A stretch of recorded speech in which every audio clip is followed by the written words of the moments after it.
नमस्कार दोस्तों, क्रिकेट इतिहास के एक और महामुकाबला आईपीएल 2025 में कोलकाता नाइट राइडर्स और रॉयल चैलेंजर्स बेंगलोर के बीच कोलकाता के लोकप्रिय स्टेडियम ईडन गार्डन में खेला गया, जहां इस रोंगटे खड़े कर देने वाले महामुकाबले में दोनों टीमों के बीच हमें कांटे की टक्कर देखने को मिले। तो दोस्तों, अगर आपको भी कोलकाता नाइट राइडर्स और रॉयल चैलेंजर्स बेंगलोर के बीच आईपीएल 2025 का पहला और रोंगटे खड़े कर देने वाले महामुकाबला पसंद आया हो तो इस वीडियो को एक लाइक की जरूर करें। तो दोस्तों, आईपीएल 2025 के पहला रोमांचक मैच में आईपीएल इतिहास की दो सबसे बड़ी टीमें कोलकाता नाइट राइडर्स और रॉयल चैलेंजर्स बेंगलोर एक दूसरे के आमने सामने थे, जहां इस करो या मरो महा मैच में रॉयल चैलेंजर्स बेंगलोर के नए कप्तान रजत पाटीदार ने टॉस जीतकर पहले गेंदबाजी करने का फैसला किया और कोलकाता नाइट राइडर्स के कप्तान अजिंक्य रहाणे को पहले बल्लेबाजी के लिए आमंत्रित किया। उसके बाद कोलकाता की ओर से दो बेहतरीन ओपनर बल्लेबाज क्विंटन डी कॉक और पिछले साल के हीरो रहे सुनील नरेन ओपनिंग के लिए मैदान पर उतरे। दोनों के कंधों पर अपनी टीम के लिए एक बेहतरीन शुरुआत दिलाने की पूरी जिम्मेदारी थी, जिसके बाद मैच की शुरुआत बेहद रोमांचक रहा।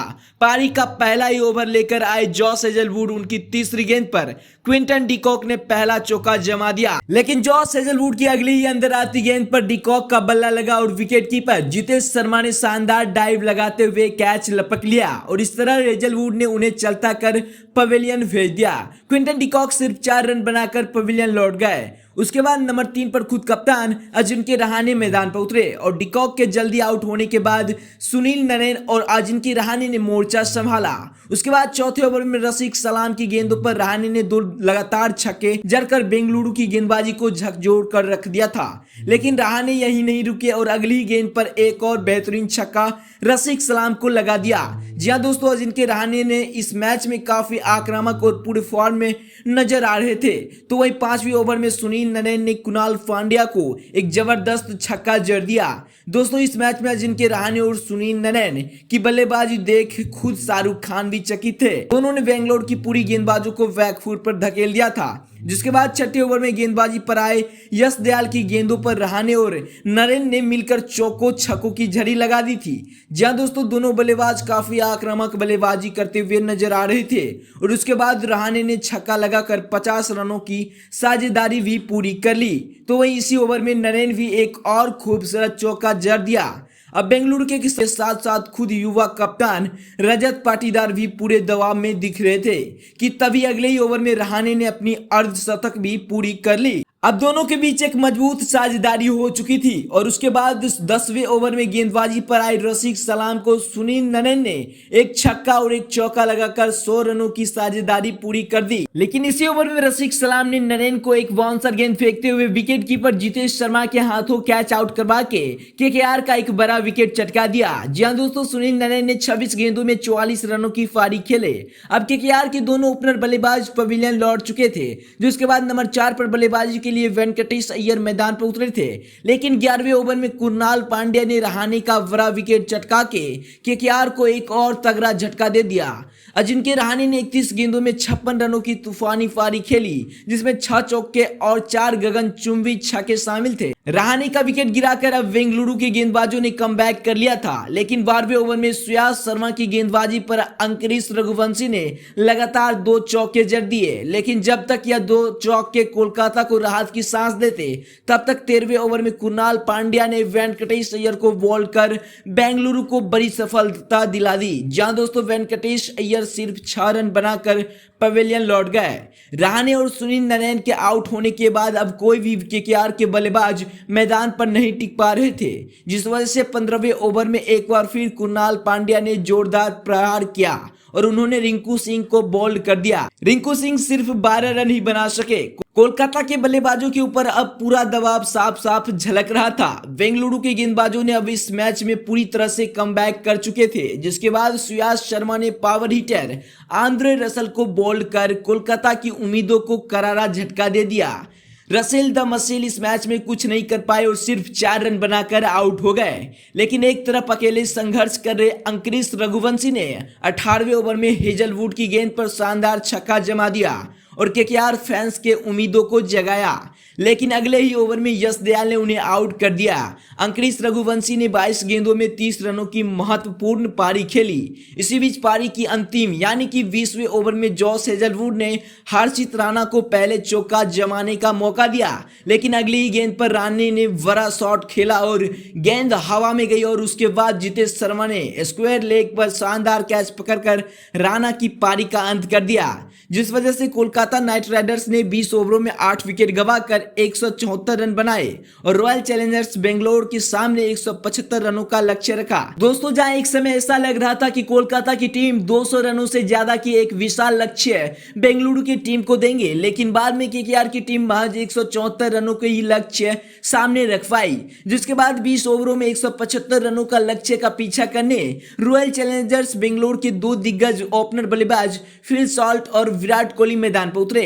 इन दोनों के कंधों पर अपनी टीम के लिए एक बेहतरीन शुरुआत दिलाने की पूरी जिम्मेदारी थी, जिसके बाद वैभव अरोरा की पहली ओवर की पहली फुल डिलीवरी गेंद पर फिल सॉल्ट ने जबरदस्त कवर ड्राइव खेलते हुए गेंद को बाउंड्री के पार भेज दिया और 4 रन बटोरते हुए दिखा दिया कि आज उनके इरादे काफी खतरनाक है। तो वहीं ओवर की 5वीं गेंद पर कोहली ने फ्लिक किया, गेंद हवा में थी लेकिन मिड विकेट पर कोई फील्डर ना होने की वजह से विराट कोहली को 4 रन मिले।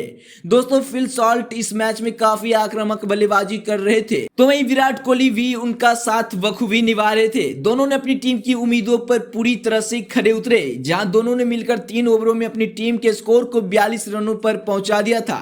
लेकिन उसके बाद वरुण चक्रवर्ती की चौथी ओवर में फिल सॉल्ट ने अपने बल्ले से एकदम तूफान ला दी और फिल सॉल्ट ने वरुण चक्रवर्ती के इस ओवर में 3 चौके और एक छक्का जड़कर पूरे 21 रन बटोरे, जिसके बाद अब बेंगलुरु का स्कोर 5 ओवरों में 75 रनों पर पहुंच चुका था।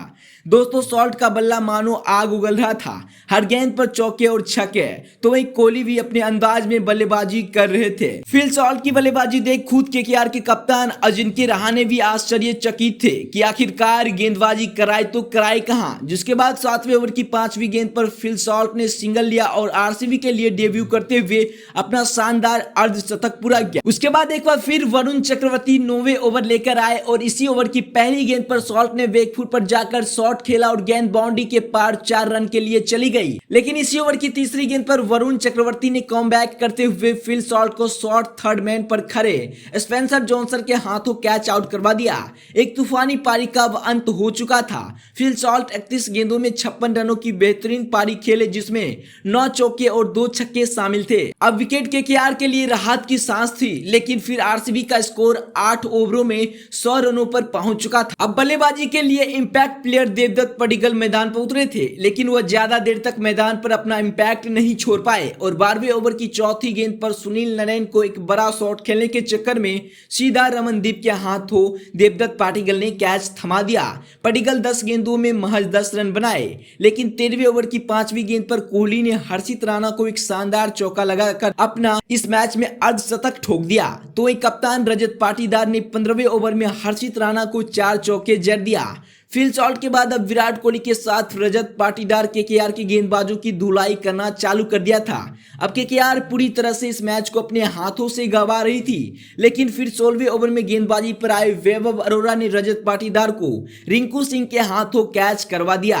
कप्तान रजत पाटीदार 16 गेंदों में 34 रनों की ताबड़तोड़ पारी खेलकर पवेलियन लौट गए, जिसके बाद 16 ओवरों की समाप्ति पर अब रॉयल चैलेंजर्स बेंगलुरु का स्कोर 167 रनों पर 3 विकेट था और अब बेंगलुरु को जीत के लिए 24 गेंदों में 8 रनों की दरकार थी। और उसके बाद लिविंगस्टोन ने 17वें ओवर की पहली गेंद पर स्पेंसर जॉनसन की शॉर्ट गेंद पर पुल करते हुए 6 रन बटोर लिए। तो वहीं दूसरी गेंद पर लिविंगस्टोन ने मिड ऑन के बगल से शानदार चौका जड़ते हुए आरसीबी को इस मैच में जीत दिला दी और इसी के साथ आरसीबी ने यह मुकाबला से जीतकर अपना इस आईपीएल 2025 में बेहतरीन आगाज किया। तो दोस्तों, ये था आरसीबी बनाम केकेआर का रोमांचक महामुकाबला की पूरी हाइलाइट्स। अगर आपको यह हाइलाइट्स पसंद आई हो तो वीडियो को लाइक करें, चैनल को सब्सक्राइब करें और कमेंट में बताएं कि आपको आरसीबी का कौन सा फल सबसे ज्यादा पसंद आया। तब तक के लिए धन्यवाद।